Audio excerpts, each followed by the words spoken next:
I was really a new believer and was going to Westside.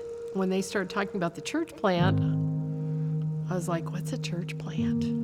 Susan was in a small group from Westside with our neighbors, and she kept wanting to say coercing, but it wasn't coercing. She kept, hey, we're going to go to a small group tonight. You want to come? And I'm going, no, not tonight. Maybe another time. Long story short, then I started going to Westside with her. We started out with such a small amount of people, and we needed 75 in order to plant the church. There was a lot of work involved talking to people about the church plant and what it was going to look like, and I kind of thought of it as an adventure. Yeah, we all had buttons on that said, what's a church plant? So people would ask the question, but everybody came together, and of course then we had to have a building, and we had to have a place to meet, and I don't know, God just brought everything together. We finally got the high school out there, and that worked real well. And Westside backed us for 3 months, gave us money to get started. I'd meet my neighbor every morning, and we'd pick up the trailer that was loaded with all the chairs and everything for children's church. And I don't know, I really enjoyed that part of it. I enjoyed getting closer to God. It really brought me, into the fold, I guess. God just blessed us in so many ways. It was really different setting up and tearing down than putting the trailer away every week.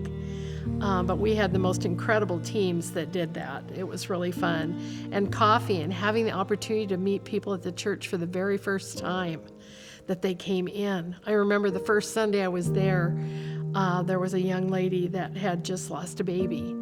And God said, you need to talk to her. I said, no, not me. And he said, yes, you do. You need to go talk to her, and you need to pray with her.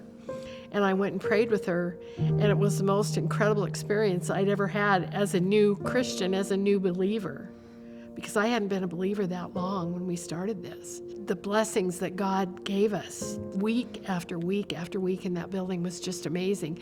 And then to look for a building, everything we looked at, it was like God said, no, no, no, no, no.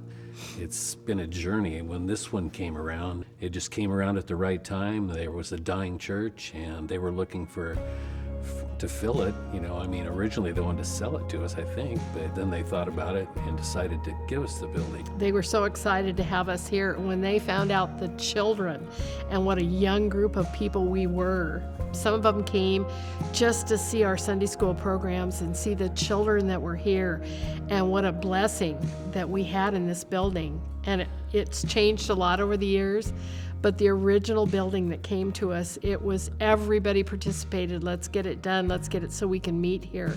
It smelled kind of musty. Things were like in odd places. Doors were in odd places. And when we started, they said, don't look at where everything is now.